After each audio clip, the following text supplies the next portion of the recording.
Hello friends, સ્વાગત છે મારા વાનગી ખજાનામાં. હું ભાવનાબેન રાઠોડ.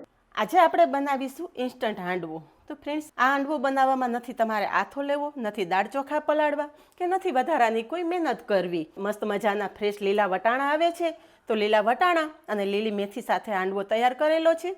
તો વિડીયો બિલકુલ સ્કીપ કર્યા વગર જોજો. ચાલો બનાવીએ ઇન્સ્ટન્ટ હાંડવો. ઇન્સ્ટન્ટ હાંડવો બનાવવા માટે અહીંયા મેં 1 કપ રવો લીધો છે. રવો તમારા ઘરમાં જે હાજર હોય ને એ લઈ શકો છો. એની સાથે અડધો કપ ચોખાનો લોટ લીધો છે. તમારી ઘરમાં જો ચોખાનો લોટ હાજર ના હોય ને તો એની જગ્યાએ તમે પૌવા પીસીને પણ ઉપયોગમાં લઈ શકો છો.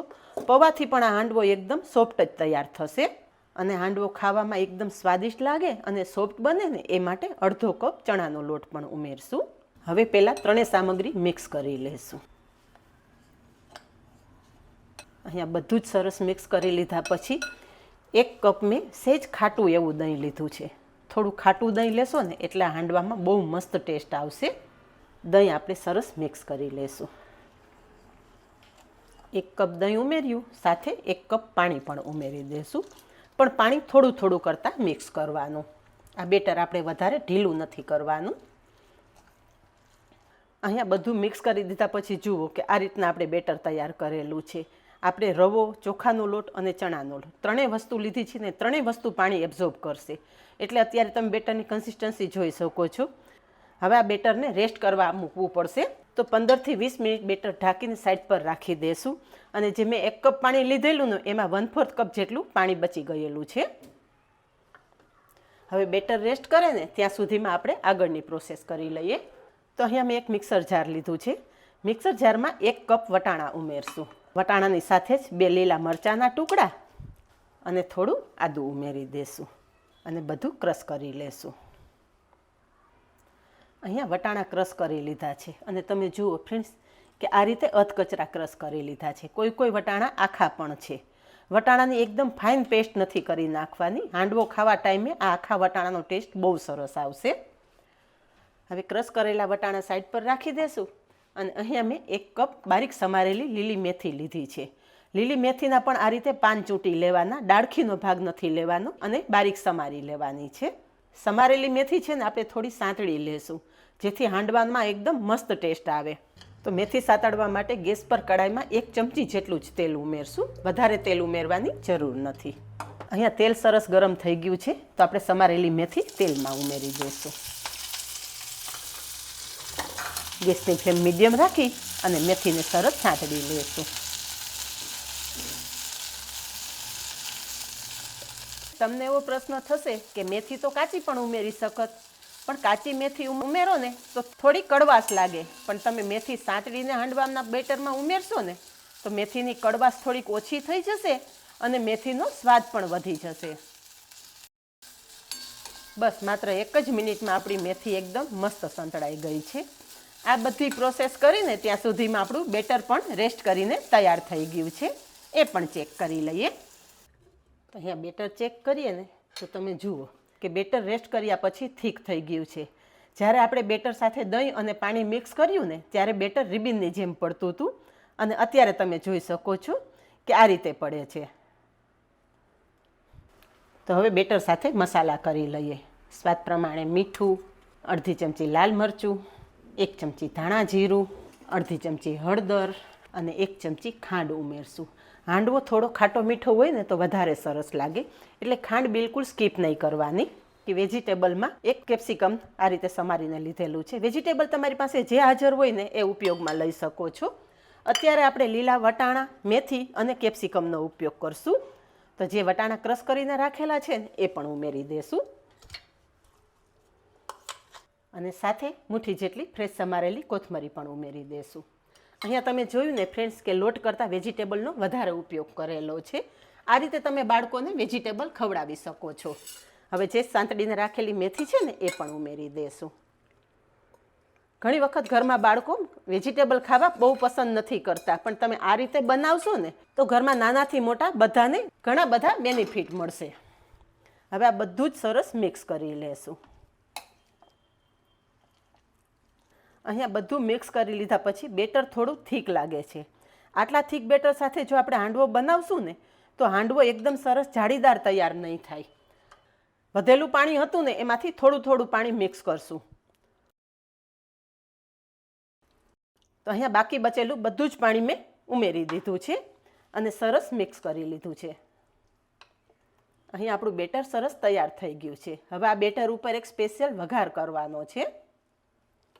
બેટર આટલું થીક રાખવાનું, વધારે પાતળું પણ ના હોવું જોઈએ અને વધારે કઠણ પણ ના હોવું જોઈએ. તો અહીંયા સ્પેશિયલ વઘાર કરવા માટે વઘારિયામાં તેલ ઉમેરશું. તેલ ગરમ થતાં અડધી ચમચી રાઈ ઉમેરશું. રાઈની સાથે 2 ચમચી જેટલા સફેદ તલ પણ ઉમેરી દેશું. તલ સરસ ફૂટવા માંડે ને એટલે 8 થી 10 મીઠા લીમડાના પાન સમારીને લીધેલા છે એ ઉમેરી દેશું અને સાથે 25 થી 30 સિંગદાણા પણ ઉમેરી દેશું. સિંગદાણા સાંતળીને ઉમેરશો ને એટલે હાંડવામાં બહુ મસ્ત ટેસ્ટ આવશે. હાંડવો માટેનો સ્પેશિયલ વઘાર તૈયાર થઈ ગયો છે. ગેસની ફ્લેમ બંધ કરી દેશું અને તૈયાર થયેલો વઘાર બેટર સાથે ઉમેરી દેશું અને વઘાર બેટર સાથે સરસ મિક્સ કરી લેશું.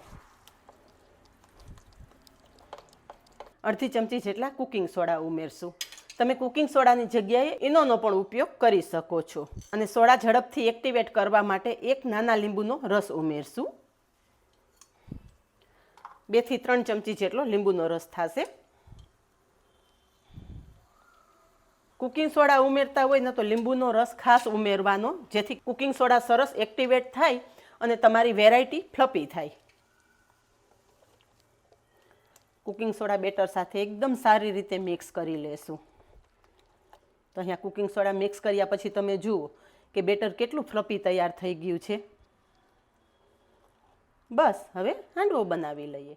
તો હાંડવો બનાવવા માટે ગેસ પર કઢાઈમાં તેલ ઉમેરશું. તેલ ગરમ થાય ને એટલે અડધી ચમચી રાઈ ઉમેરશું. રાઈ સરસ ફૂટી જાય ને એટલે 1 ચમચી તલ ઉમેરશું. તલની સાથે જ 4 થી 5 મીઠા લીમડાના પાન અને ચપટી જેટલી હિંગ પણ ઉમેરશું. વઘાર સરસ કકડવા માંડે ને એટલે જે આપણું બેટર છે ને એમાંથી 2 ચમચા જેટલું બેટર કઢાઈમાં ઉમેરી દેશું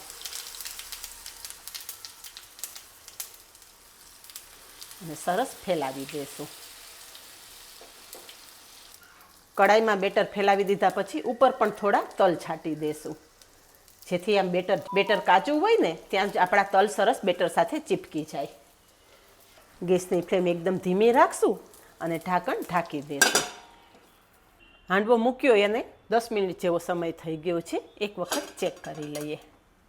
અહીંયા તમે જુઓ કે ઉપરનું પડ થોડું ડ્રાય થઈ ગયું છે. આ રીતે ઉપરનું પડ ડ્રાય થઈ જાય ને એટલે કોઈ આ રીતે છીબું રાખવાનું.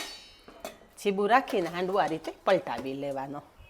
ફ્રેશ કલર તમે જોઈ શકો છો કે કેટલો મસ્ત કલર આવેલો છે. હવે બીજી બાજુ પણ આપણે કૂક કરવાનો છે. તો હાંડવો ફરી આ રીતે લસરાવી અને તમે રાખશો ને એટલે કઢાઈમાં પરફેક્ટ આવી જશે. અને ફરી પાછું ઢાંકણ ઢાંકી દઈશું. હવે હાંડવો આપણે માત્ર 5 જ મિનિટ કૂક કરવાનો છે. હાંડવો પલટાવ્યાને 5 મિનિટનો સમય થઈ ગયો છે. એક વખત ચેક કરી લઈએ. એક ટૂથપીક લેશું, સેન્ટરમાં જ આપણે ટૂથપીક નાખશું. તમે જુઓ કે ટૂથપીક એકદમ ક્લીન બહાર આવે છે. મીન્સ કે હાંડવો એકદમ પરફેક્ટ કૂક થઈ ગયો છે. તૈયાર થયેલો હાંડવો આપણે બહાર લઈ લેશું. તો ફ્રેન્ડ્સ તમે જોઈ શકો છો કે આવો ક્રિસ્પી હાંડવો હોય ને તો જ ખાવાની મજા આવે. કેટલો મસ્ત આપણો હાંડવો તૈયાર થયો છે. તો આ રીતે બાકીના બેટરમાંથી પણ આપણે હાંડવો તૈયાર કરી લઈએ. હવે હાંડવો કટ કરી લઈએ. હું ટ્રાયેંગલ શેપમાં કટ કરું છું. તમે તમારા મનપસંદ શેપમાં હાંડવો કટ કરી શકો છો. કે આપણો હાંડવો કેટલો મસ્ત જાળીદાર તૈયાર થયો છે. એને મેં ગ્રીન ચટણી અને કેચઅપ સાથે સર્વ કરેલ છે. ગ્રીન ચટણીની રેસીપી ઓલરેડી તમારી સાથે શેર કરેલી છે. લિંક તમને આઈ બટન પર આપી દઈશ. તો ફ્રેન્ડ્સ, જોતાં જ ખાવાની ઈચ્છા થઈ જાય ને એવો હાંડવો જો તમને પસંદ આવ્યો હોય ને તો આ વિડીયોને 1 લાઇક ચોક્કસ આપજો. અને આવા જ અવનવા વિડીયો જોવા માટે ચેનલને સબસ્ક્રાઈબ કરી લેજો અને પાસે રહેલું બેલ પણ પ્રેસ કરી રાખજો, જેથી આવનારા બધા જ નવા વિડીયોની નોટિફિકેશન સૌથી પહેલાં આપને મળે. તો આજે બસ આટલું જ. મળીએ નેક્સ્ટ વિડીયોમાં. ત્યાં સુધી બાય. Thank you.